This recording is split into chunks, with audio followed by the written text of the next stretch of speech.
It has webbed feet like a frog, a bill like a duck, and venom like a snake. And oddest of all, it lays eggs like a bird. So much of its life is spent underwater or underground that the life of the platypus is still largely unknown. An irresistible challenge to filmmaker David Parer. I've always been fascinated by the mysteries of how platypus have their young. And over the next 3 years, we're going to take you on a journey to discover what happens deep inside their nesting burrows. It's a truly amazing story. Maybe she's active.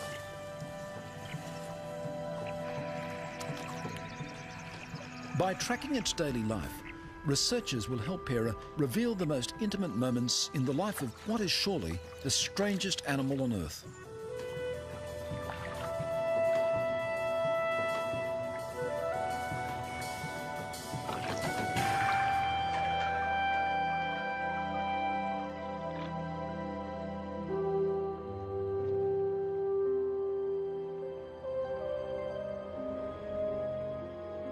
The high plateau of Tasmania, the southernmost link in a mountain chain that stretches the whole length of Australia's eastern coast.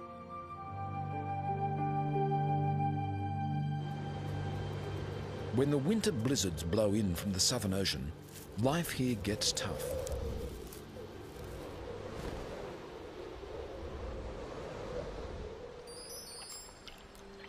Yet, even here, the platypus thrives.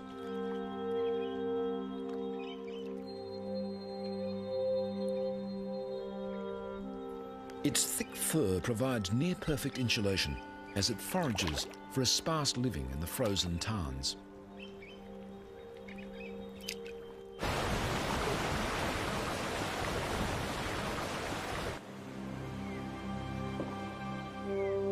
The spring thaw turns mountain streams into torrents. Humans are rare in the remote Tasmanian wilderness, but platypuses are plentiful.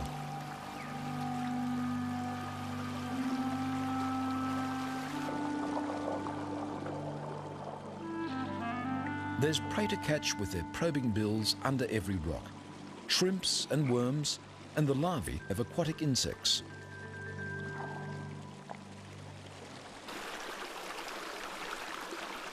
I've looked for platypus up and down the east coast of Australia, but the wild rivers of Tasmania are the greatest place to find them. But even here, they're difficult to see. They seem to meld into the water and rocks, and then suddenly disappear. When Europeans first encountered it, the platypus seemed almost too weird to be real. The name comes from the Greek for flat-footed, yet it was the creature's duck bill that most fascinated 19th century zoologists.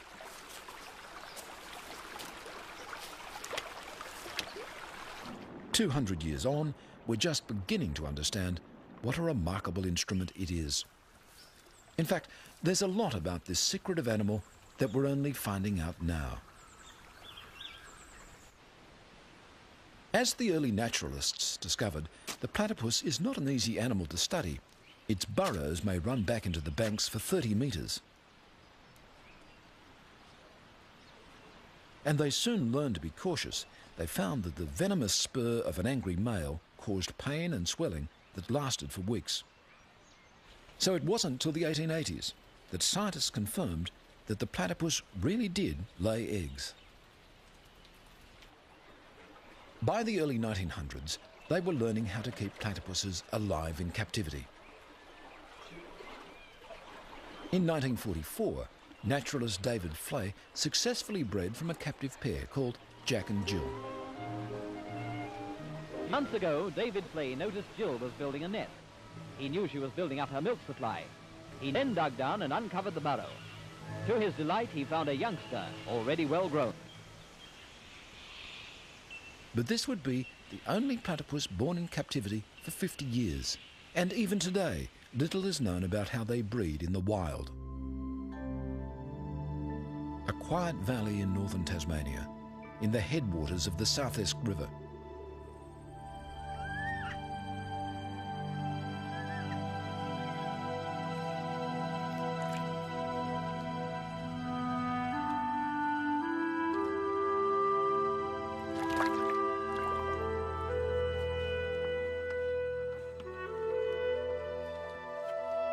An unassuming farm dam proves an ideal site for biologist Nina Koch.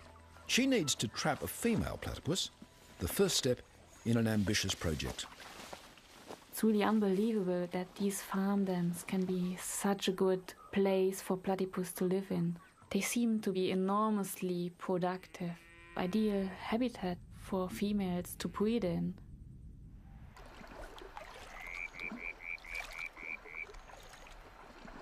I heard about Nina's work in Tasmania and came over to join her.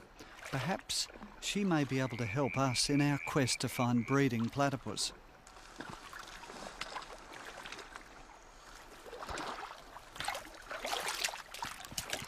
Nina has been fascinated by the platypus ever since she saw one on TV as a child.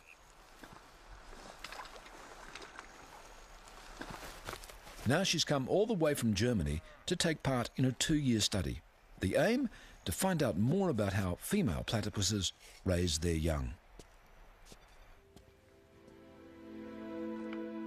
First, Nina measures the platypus's exact dimensions. The tiny craters in her leathery bill are receptors. Some are sensitive to touch, others to the minute electrical impulses emitted by her prey. Just keep on. Yeah, that will do. Be probably old enough. Not healthy enough. Next, Nina attaches a tiny radio transmitter to the platypus's fur. It needs to be tested thoroughly before next year's full-scale breeding study.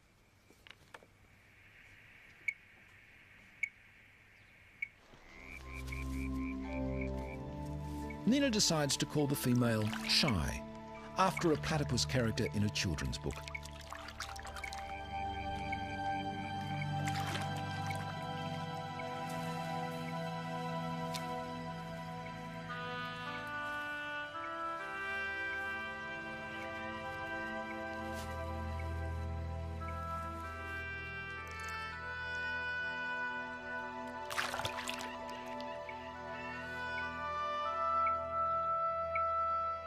Within days, Nina has identified the precise location of one of Shy's sleeping burrows on an island in the dam.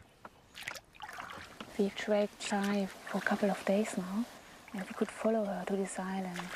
And she's sleeping right here in her burrow, and we're going to put an infrared video camera in so we can see what she's doing in her burrow.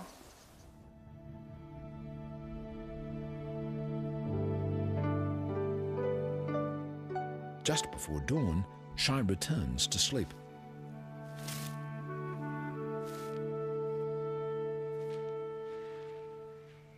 For Nina and her partner, Marcus Utesh, this is the first view of a platypus underground.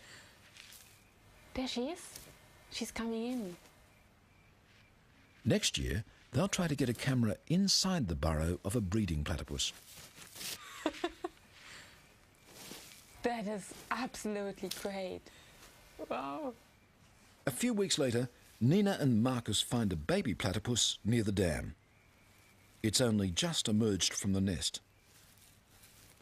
Soon after, they find another, bigger youngster. This baby looked much more like an adult. It weighed 610 grams, so double the size of the one that we caught before.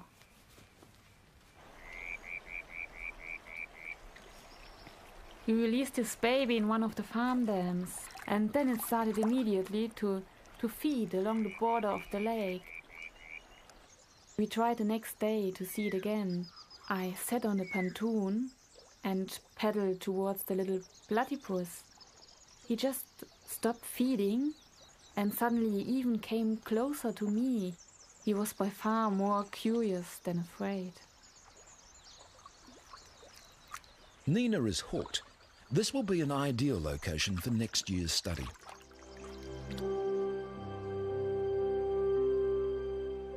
The only other animals on Earth that are even distantly related to the platypus are the echidnas.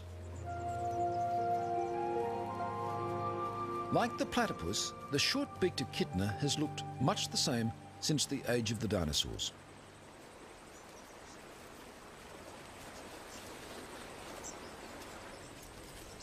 It too has evolved a highly specialised mouth, not a bill, but a beak, which can be used as a crowbar if need be, and a long sticky tongue to pull ants and termites from deep within their nests.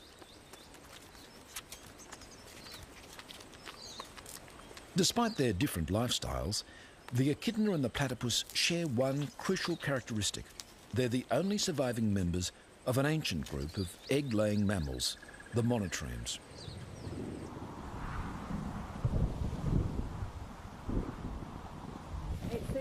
That's pasta. Peggy Rismiller and Mike McKelvey have been tracking and studying echidnas for 15 years. What they've discovered about the echidna's breeding cycle may help David Pera in his pursuit of the platypus. That's Whisper. Up to a dozen echidnas at a time may be carrying transmitters. Okay. It's always worth seeing what Hari's doing. What Hari's doing is looking for a mate.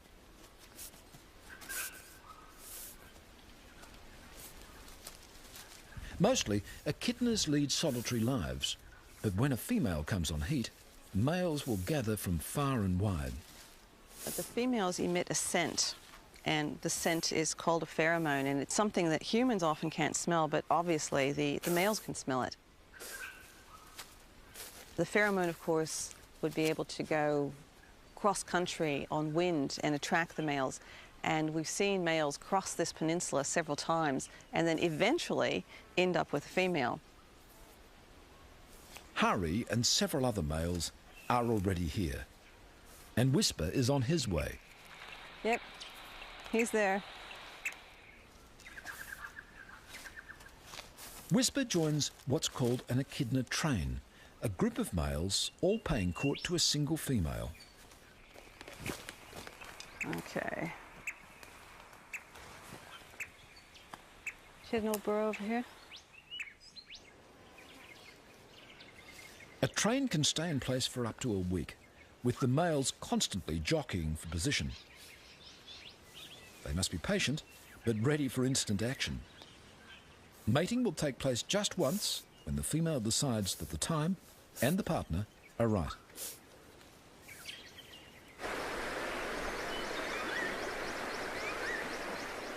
To try to capture the elusive courtship ritual of the platypus, David travels to the far north of Queensland.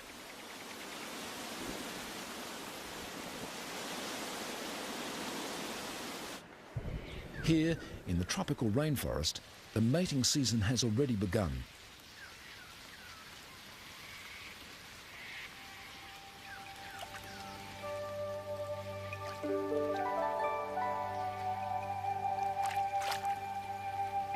This female is feeding hard to ready herself for the rigours of motherhood.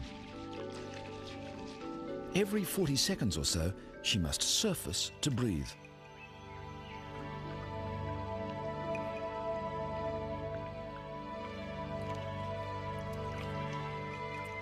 This is when she's most vulnerable. Eyes and ears are open wide, alert for danger. But as soon as she dives, she shuts them tight. Using only the sensors in her bill, she's built up a detailed mental map of her feeding ground.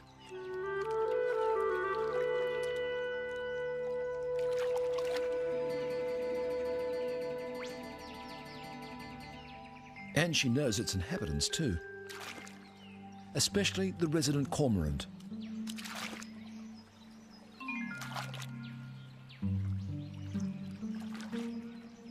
The white-faced heron minds its own business.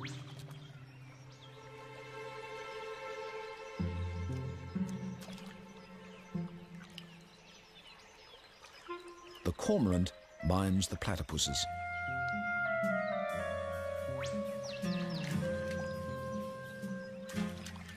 Each time the platypus dives, the cormorant follows, snapping up shrimp and small fish flushed out by the foraging platypus.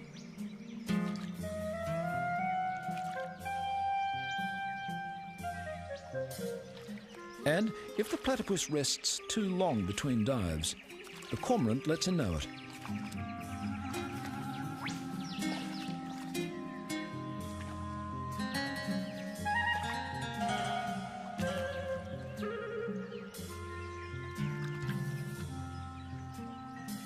In this particular river system, almost every pool has several resident platypuses and a single cormorant ready to exploit them.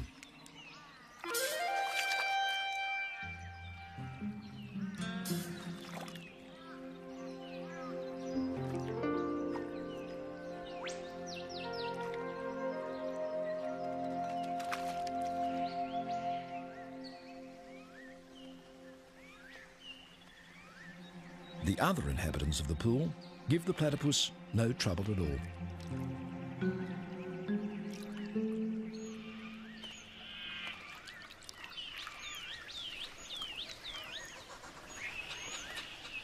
The azure kingfishers are peaceable neighbours too. They may occasionally snap up fish and shrimp she drives to the surface, but at least they don't harass her to dive for them.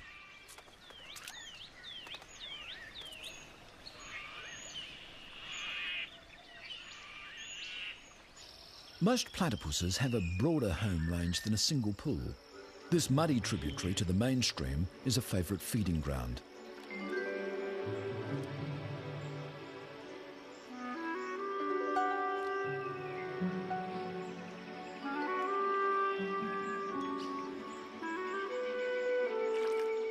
Platypuses make their way up the creek at all hours of the day and night to feed. They can sense the vibrations of their prey through the receptors in their bills.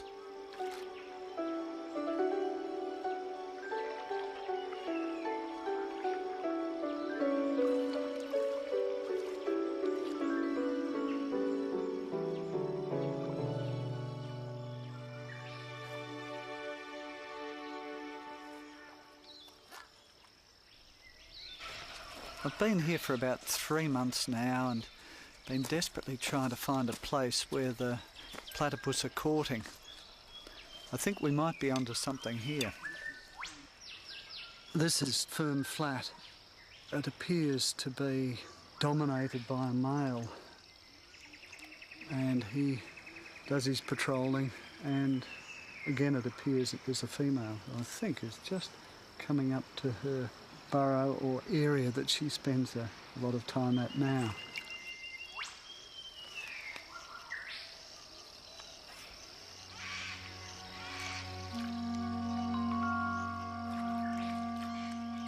As the light begins to fade, the platypuses start to make their way further up the narrow creek.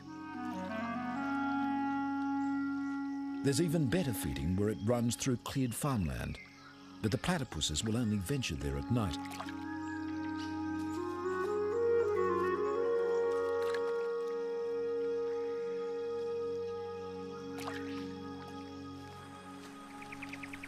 This is an ideal creek to film platypus with an infrared camera.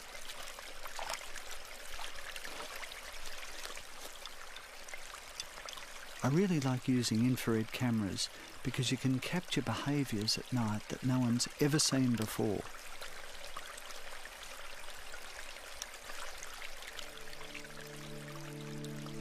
We put up a red light. The platypus can see the red light, but they don't seem to be disturbed by it. Sitting there beside the bank of the river with the water running through my boots and the legs of the tripod in the water, as the animals slowly worked their way up towards me, they would stop and glance up and then keep on coming. They were totally unafraid.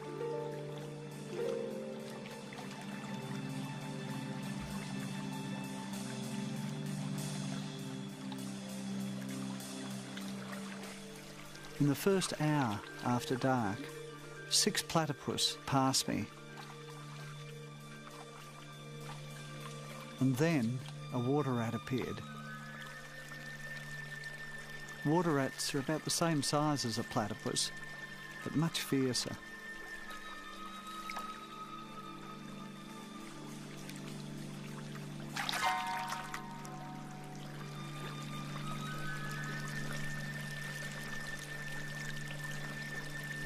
A few nights later, David Perra sets up his infrared equipment on a bridge overlooking the main river. Just below the bridge, a big male platypus has established his home range. But tonight, he has a challenger from further up the river. The resident male is grooming himself on a log, apparently unaware of the intruder.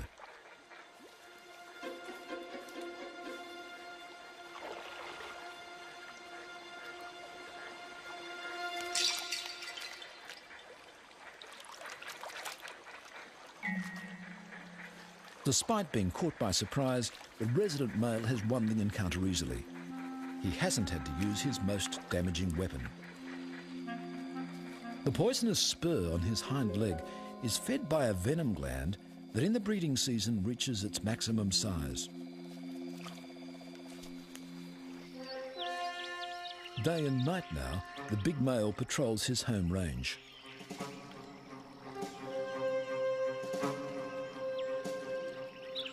He's spotted another male lurking behind a stump.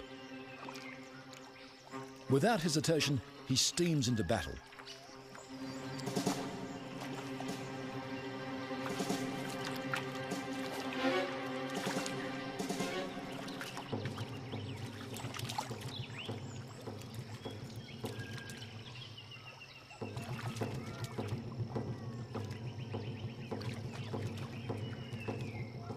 Whether platypuses regularly use their spurs in these encounters, or whether they're weapons of last resort, we don't know. In this case, the resident male is triumphant, and a female is ready to be courted.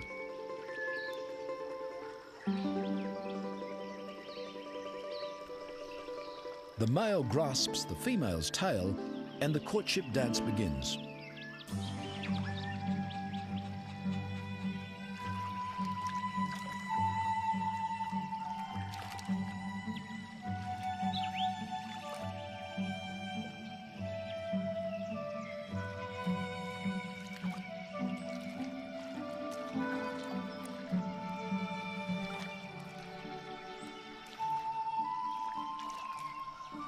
The dance can continue for 20 minutes or more.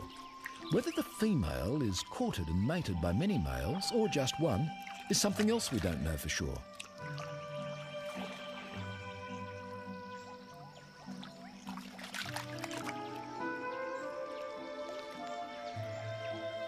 Finally, it looks as though the male mounts the female and mating takes place.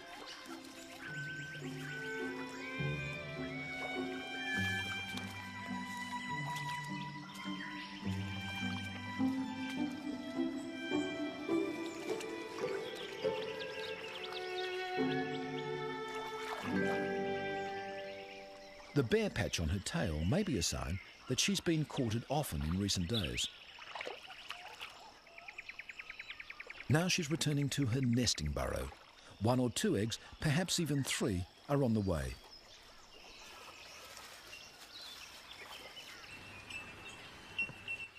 Healesville Sanctuary in southern Australia. Much of what we know about platypus mating and breeding has been learned by Les Fisk and his colleagues from the captive animals at Healesville Sanctuary. For 10 years, a male and female platypus have lived in this elaborate artificial world. Through a maze of tunnels, pipes and tanks, video cameras record their every move.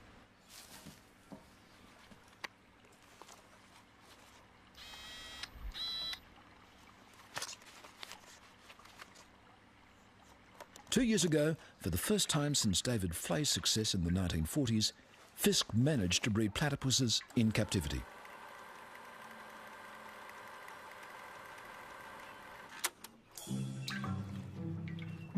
For most of the year, Karina, the female, will have nothing to do with N, the male. But spring is in the air at Healesville Sanctuary.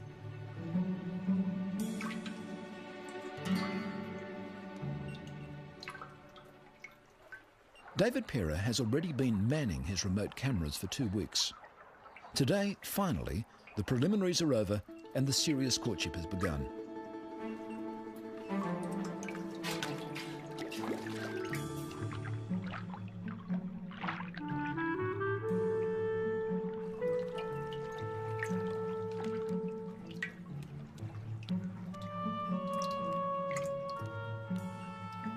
The moment that she's ready to mate can be fleeting. N is determined that he's the one who'll be around when that moment comes.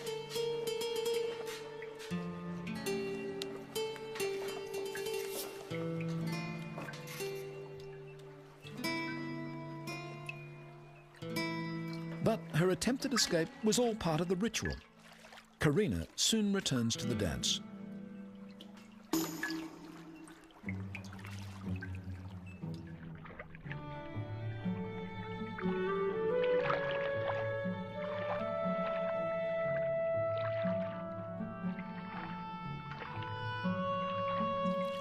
Two years ago, this couple successfully produced twins. Judging by the way the courtship is consummated, the signs are good for this season too.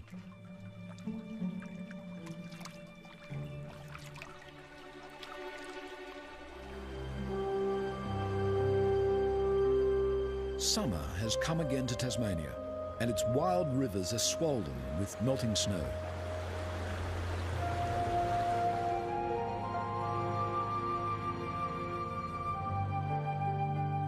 In a quiet backwater, as temperatures rise and the days lengthen, a female platypus is collecting material for her nest.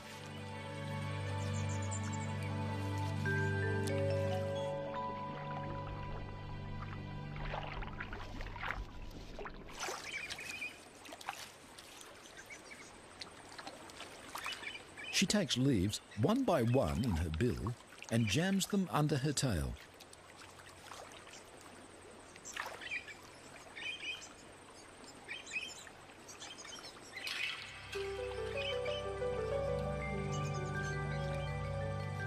To safeguard it from flooding, she's dug the entrance to her burrow several metres up the steep bank.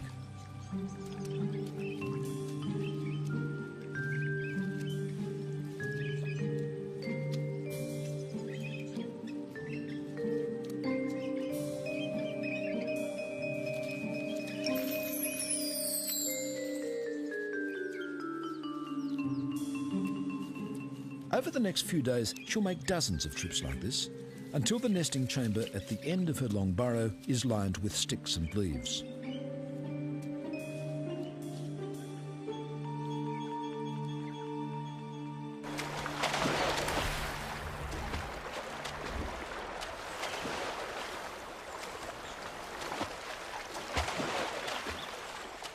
Back on the South Esk River, Nina Kosh and Marcus Utesh are joined once again by David Pera for the start of a new season's work. In the early afternoon, we go down to the South Esk River and set up a series of nets. These nets were originally designed to catch eels, but they're also really good and safe for catching platypus as well. Ja, genau.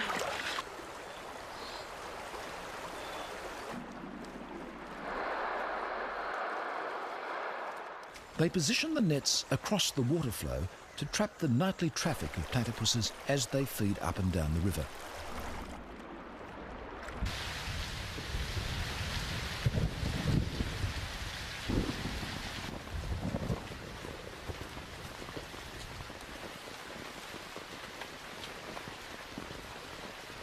In the late afternoon, the platypus come out of their burrows and start feeding.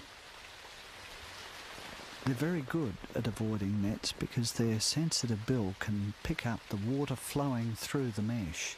Many evade the nets, but eventually we catch one.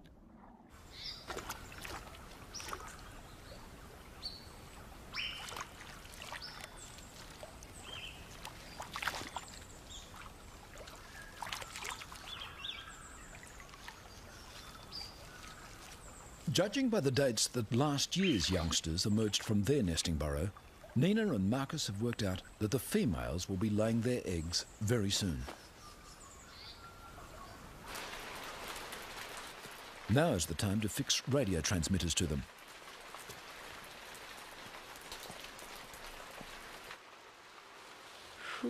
This one has a large bare patch on her tail, a sign that she's probably been courted intensively. The tail. Yeah, that one. All the animal. This might be a mating mark. All the fur is away from the tail, surface. They discovered that she's one of the females they trapped and tagged last year. In fact, it's their old friend, Shy. 80-17, that's Shy. Wow. We got Shy back. We'll come back. Great.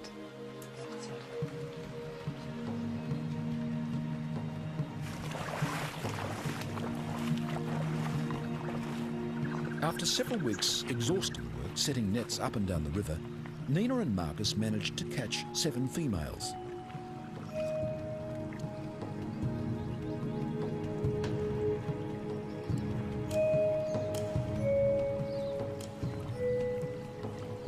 Each one is fitted with a new transmitter and released back into the river exactly where she was caught.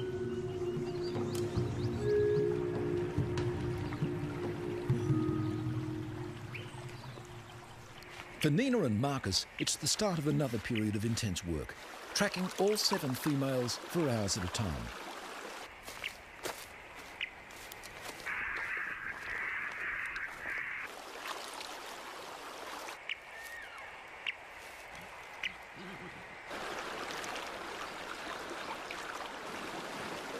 They find there's a wide variation in the platypus's behaviour. Some feed mostly in daylight.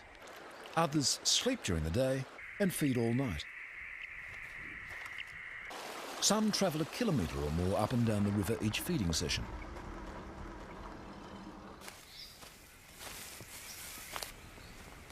Others, including Shy, feed in one pool most of the time. Where's the strongest signal coming from? Downstream or? Nope. She must be sitting in there. Wow. Shy sleeps in the same burrow each day.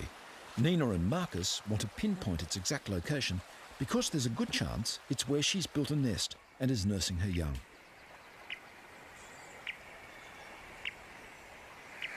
Get reception here.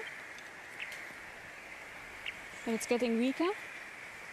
Which gain do you have? 10. Gain 10, maximum gain. Gain 10 and I only have like 1. I would say it's about here. It must be around here. Not this point here. It gets weaker here. Yeah. But it's exciting. Get another burrow. Yep. And we should And mark this one the looks a bit. entrance. This one looks a bit different than the others. Yeah. We should mark the entrance. To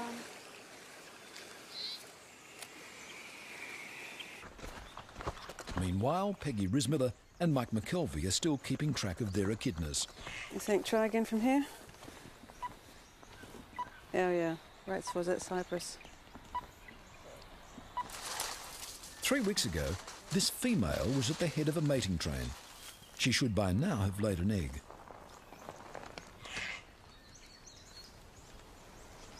Okay, I'm just going to feel first. Very tight little pouch. quite a bit there because my fingers. Would you just be very careful because there's an egg. Oh my Jesus. See if you can get it closer down your way. I'm going to pull the pouch open. There's There the it egg. is. There's the egg. It's an egg And there. here's a girl. 10 days after the egg is laid, a puggle will hatch. In the egg, the echidna develops an enamel-covered egg tooth. It needs this egg tooth to actually rip open this leathery shell and then pull itself out onto the mother's belly. Look, there's the back of it. Inside the pouch, it's really moist and humid because that's what the puggle needs right now. As far as we know, at 2 grams, it has to breathe through its skin. Tiny though it is, the puggle can safely be removed from its mother's pouch for a minute or so. At 2 days old, there's almost no difference between a baby echidna and a baby platypus. Less than 2 weeks later, it's already 100 times heavier than when it was hatched. It's a girl. The baby echidna by now has a discernible beak, just as a baby platypus would have a recognisable bill. After 7 weeks in the pouch, the mother leaves her young one in a burrow, returning every 5 days or so to let it suckle.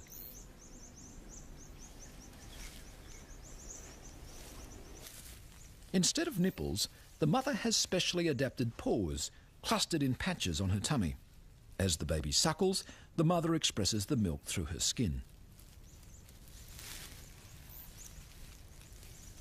It doesn't need its eyes. I think it's like all very small animals. They go on scent.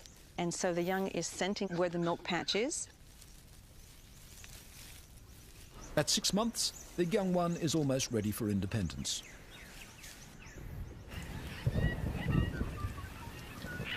Back at the South Esk River, Marcus and Nina have decided that the time has come to try to take a look inside Shy's nesting burrow. Kann das noch ein Wader sein von dir?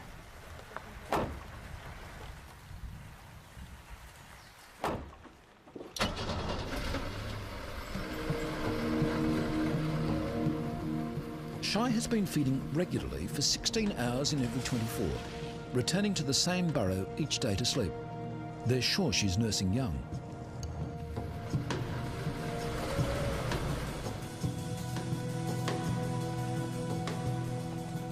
It's late evening. Shy's already left the burrow to feed. Nina, Marcus and David have at least 8 hours to try to get a glimpse inside the nesting chamber.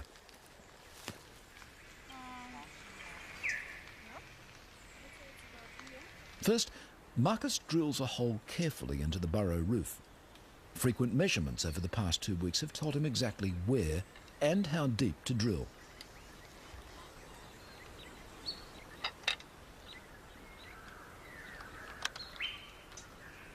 Meanwhile, David sets up and tests an endoscope with a tiny video camera mounted on its end.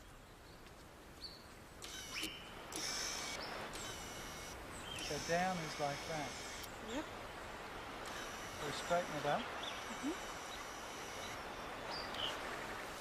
It was really exciting going down into the nest chamber for the first time. Those are roots coming down into the top. And then we saw the entrance to the chamber itself. And the nest was a really complex structure. It was tightly woven leaves wrapped around with sticks and roots. And there was even some green plastic in amongst the leaves. Yeah, that's the roof there, I think.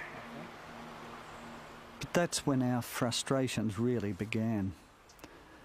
Over a period of 17 days, we went in 6 times into the burrow, but we just couldn't penetrate the nest. And then at last, we got the endoscope through the nest wall. We first glimpsed a tiny bit of flesh through the leaves.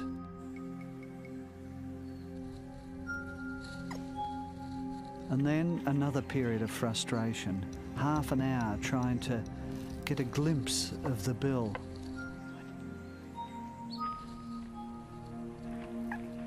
Oh, it's a platypus. Yes. The bill looked huge through the endoscope, but it was really only a centimetre long. The front feet already had claws. And then, to our amazement, we saw there were 2 babies, not one, crammed into the tiny nest.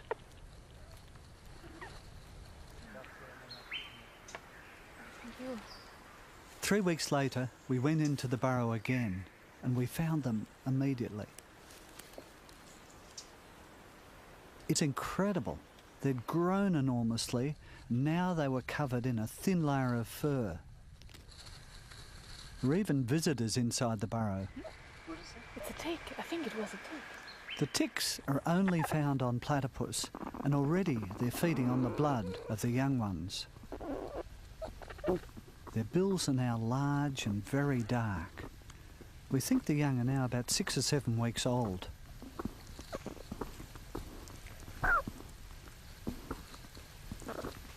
We're eager to see how the various parts of their body have developed.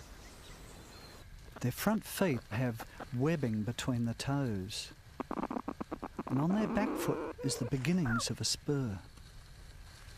The smaller one is female.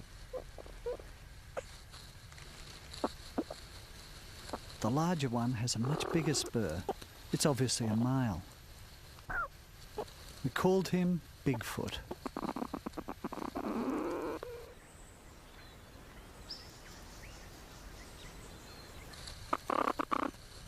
The nostrils are huge. We think they're probably used to find the milk patches of the mother. And here, the smaller one is rubbing the tummy of the larger one, as if it's trying to suckle. It was a revealing 3 hours in the burrow.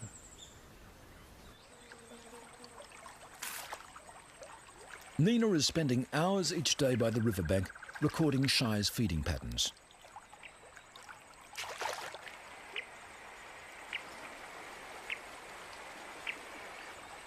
It's late summer on the South Esk, and vast numbers of insects are hatching from the river.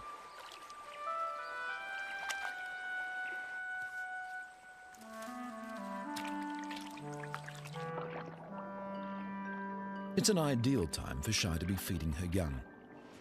She's just feeding enormously. She spends 16 hours out in the river, and she just goes along the river, and wherever she is, just feeds.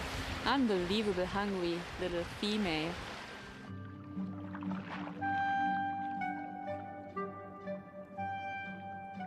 A nursing platypus will consume up to half her body weight in food every 24 hours.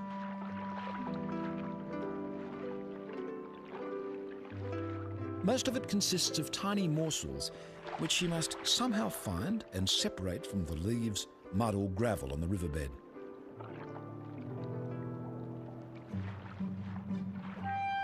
When she gets to the surface, she chews with a sideways motion of her grinding pads, separating out and swallowing the food.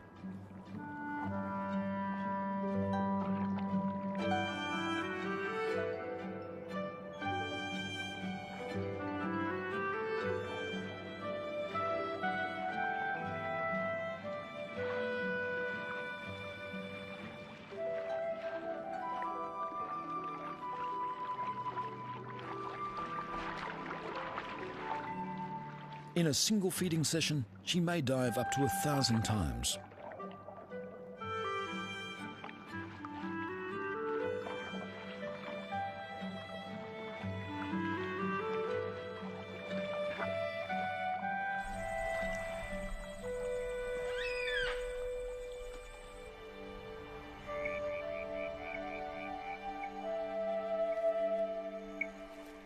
Tonight, the team plan to go into Shy's burrow once again.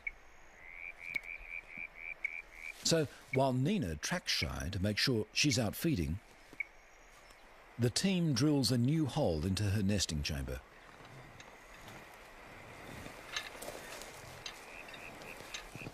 This time, they're installing a tiny remote-controlled camera that will be able to film Shy feeding her young without disturbing her. Illumination comes from miniature infrared lights, which she can't see. And as well as the camera, there's a microphone to pick up sound inside the burrow. That's the big one. There. Oh.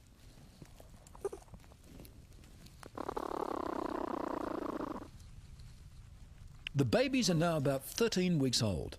Their eyes are open, their bills are fully formed, and their coats have grown thick.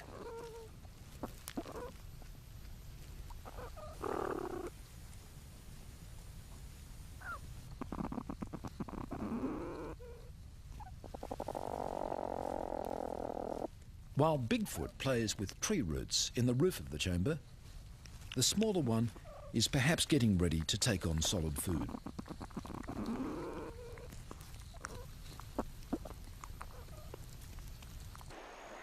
Nina warns that Shy is on her way back to the burrow.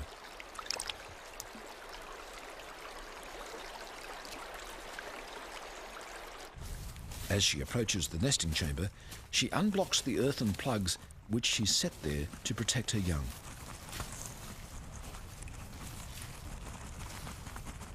Then she's through into the chamber. Here we go.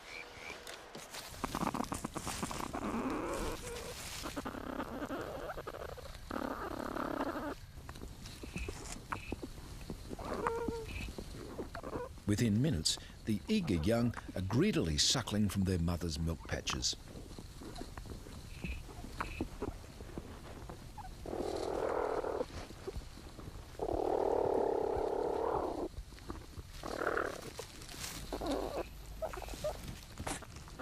But the team is about to see behaviour that no one has ever seen before. That is amazing.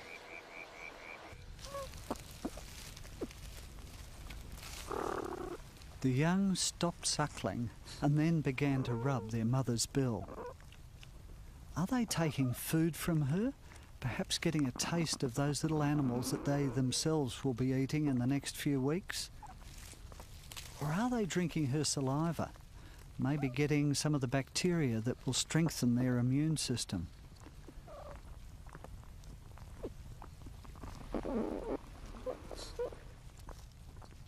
We don't really know what we're seeing in these extraordinary pictures.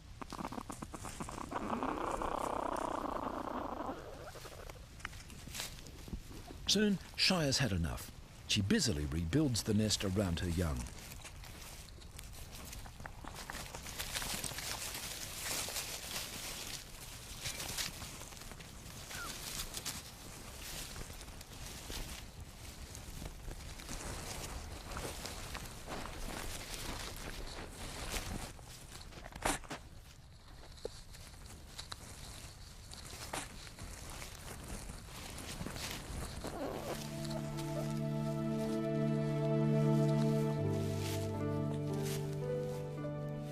And then she's gone, leaving a tangle of tails and bills behind her.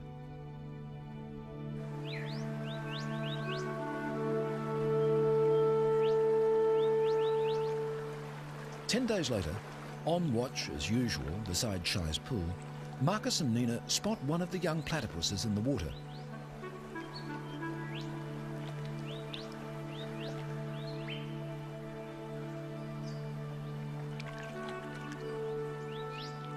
Bigfoot, the male, has emerged from the nest. The team watches, enthralled, as the last chapter in the drama they've been following for months unfolds.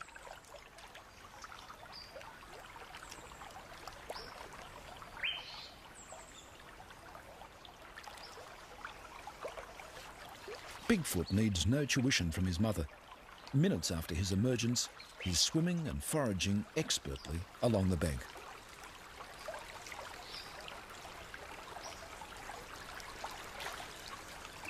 He asserts his independence swiftly. Within a few weeks, he's travelling well upstream from his mother's pool. Soon, he'll have to leave this rich feeding ground. He's trespassing on the home range of older, larger males.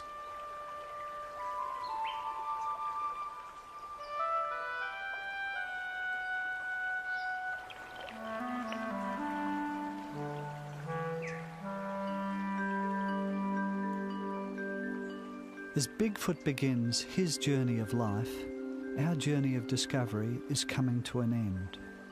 We know nothing of what he does in the next couple of years. In fact, I feel that we've only just scratched the surface in understanding the platypus, one of the most mysterious animals on Earth.